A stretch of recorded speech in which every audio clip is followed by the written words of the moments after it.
bring on one of my absolute favorite coaches in all of the DMV and beyond. This is Miss Carolyn Wester of Wrestling Prep, WrestlingPrep.com, head coach, extraordinary story, extraordinary individual. Coach, thank you so very much for taking a couple of moments with us here today. Thank you for having us. We're really excited. Now, Coach, I know that you got a huge camp going down right now at Marymount. Before we get to that camp, though, I just want to give the people a little bit of a background information. Like I said, you are a world-renowned, and I'm not being hyperbolic there, a world-renowned wrestling coach. How did you find yourself here? Well, you're really kind of an interesting story. I had my youngest son wanted to learn how to wrestle. I took him over to Stanford University in Palo Alto, and I enrolled him in youth wrestling. And when I was watching, I felt like I could see components of how athletes use their muscles that would make it more effective for them in competitive wrestling. And I opened my mouth and it took off from there. Let me be clear here. So what you're saying is that you began this because your own child was interested. You yourself was not a big-time wrestler in your own regard, didn't win any Olympic gold medals, none of that. You saw it and then went and developed a philosophy and now this entire structure from there. That's correct. And it really lucked out because some of the athletes in the Stanford program were super open-minded to what we were doing. And they requested my help, and I was able to work with them. And in 2011, Daniel Cormier called me up and asked me if he could come to my practice and watch me coach.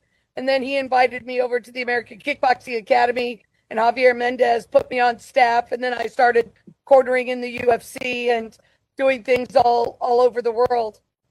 Now, what I think is important is for everybody that's watching this right now, if you didn't catch those nuggets, those name drops that Coach just dropped right there, I suggest you go back and Google yourself some Daniel Cormier, etc. et al. And also what I encourage for everybody watching right now to do is that they head to your Instagram page, they look up Wrestling Prep and see some of these dynamic videos, because for me, this is more than wrestling. Coach, I have a 5-year-old son, and I say to myself, I want for my 5-year-old son to come and take lessons from you. Speak to us about what it is that you all do and how what you do is different from what many others do.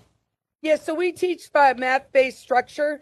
Normally when people learn to wrestle or learn a combat sport, they're taught technique, but with not a lot of qualification about the type of body an athlete has, like a short waist, long legs, or short legs, long waist. And we apply math and help them develop structures with their body that allows them to be more stable and athletic in combat sports. So when they're learning technique for wrestling, they can actually use the muscles similarly to someone who's been wrestling most of their career or their lives. Like initially when I was at Stanford, there was about a 29-year-old Olympic level athlete there.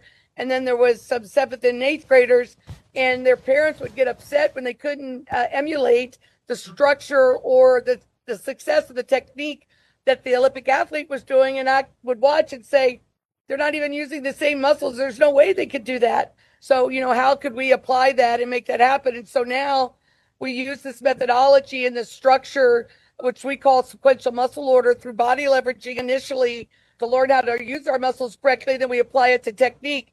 And currently here at this camp, we have athletes from 31 states and 3 foreign countries, a professional boxer, world-level jiu-jitsu, D1, all the way up. And then we've got 4- and 5-year-olds running around wrestling too, so you could apply it. And just recently in the last year, I've been contacted by the pitching staff of some MLB teams, and I've been working with them on applying sequential muscle order to body leveraging that pitchers could use, or the pitchers they're developing at their national or worldwide academies to become better pitchers. It's absolutely remarkable. And like you alluded to there, I mean, you have worked with Olympians, you've worked with professionals, you've worked with just about everyone. This camp that's going down right now, you have an opportunity to do more work with youth, more work with kids. Dive a little deeper about what's going down at Marymount. Yeah, so it's really interesting. This year we decided to go ahead and we have in the past target their mental capacity, mental health, addressing issues like overtraining or not effective nutrition, or how do you set boundaries for yourself. And this year we had in world-renowned Teddy McCarty of Shades of Hope and a nurse practitioner, mental health specialist, Melissa Ritchie. And we spent an entire 3 hours working with each athlete and then doing situations and teaching them how to apply boundaries and how to use boundaries and how to speak to themselves and others so they can, live with good mental health and apply it not only toward wrestling, but toward sports. And then last evening, we had about a 2-hour conversation about the correct way to eat more to make weight. So the big philosophy always is in wrestling is deprivation, but actuality is the opposite. If you're eating to fuel your body, the amount you need to eat, the way your body metabolizes actually lets you get to the more effective lean weight without having the calorie deficit or, withdraw from water, which is sort of the old school way to do things. And at the camp actually itself, it's our second one. We have one more at the end of August, middle of August, 11th to August 15th. But what we're doing now is we have an athlete I worked with for many years, Aaron Gadara here, and we're applying the body leveraging that they've learned to specific technique that works against the best math-based body position an opponent can have. And that's usually not the case. We're sort of, consumer reports for wrestling. If we learn something or somebody's doing something, we try to build a structure with our body and see if we can make their structure ineffective. And that's what we've been focusing on this 5 days here at Marymount University. My gosh, Coach. I mean, when I just listened to that right there, you're talking about physicality, you're talking about mental health, you're talking about nutrition. That is the holistic of the student athlete. I used to be an athlete, nothing like what y'all do on at your camp, but I used to be a student athlete. So when you look at that holistic approach, why is that important? It's so important because we've now developed into a country with an education system in high school and collegiate sports that has been very pared down. No longer can high school coaches or even college coaches or middle school coaches do and say things and provide for athletes with limited budgets and, a very specific amount of time they're allowed to work with an athlete. Wrestling prep actually was to help people prepare for wrestling. So focusing on mental health, focusing on nutrition, doing things that our overworked high school coaches and middle school coaches cannot provide is something we take seriously. So when we ended up developing this system, this body leveraging sequential muscle order system that sort of revolutionizing the way people can do combat sports, wrestling, jiu-jitsu, striking, any sport really, we did not want to let go of what we really started originally was to be ancillary to a wrestling program and teach kids how to be recruited for college, what grades matter. We used to have SAT and ACT prep courses at our big camps. And now this huge focus on mental health because we can see a difference in the student athletes with the onset of iPhones and other, electronic equipment that is teaching them to have a minimized attention span.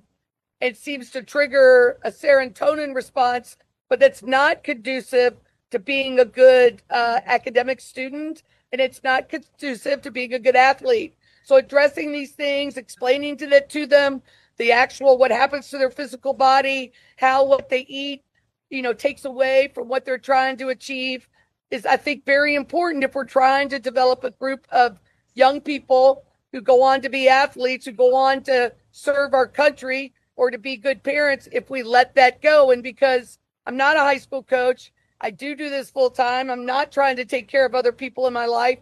Then I can do this and we can provide these things and we take it very seriously.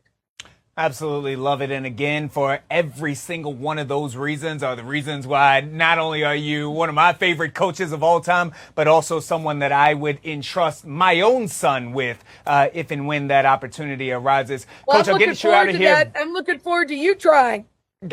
You know what? We are going to make that happen. I'm going to come out and do some of that body leverage stuff. You just got to make sure that I don't break myself, Coach, so that I can continue working for the rest of the week. Again, everybody out there, go check out Wrestling Prep on Instagram so that you can see more videos and potentially get interested as well. Quickly, Coach, before we go, to every parent out there, every student athlete, every professional athlete out there that is interested in your brand, why should they come give you a call? Yeah, because we're going to take it on a very serious note. We're going to try to ascertain what you want to achieve, and we're going to put together a methodology and a structure that you could use in any phase of life. We have a lot of people who work with us that are over 50, and we have some who start with their kids as early as 4 or 5. And we take it very seriously. We're happy to work with everyone. We're going to teach them to have hope and feel confident in what they're doing. And yeah, I'm going to do the very best I can. Very happy to do it. For those over 50 and those as young as 4 or 5, that age range fits right around the age ranges of me and my son. So you might have us covered. Coach, thank you so very much for taking a moment with us right here on Fox 5's Live Zone. Thank you.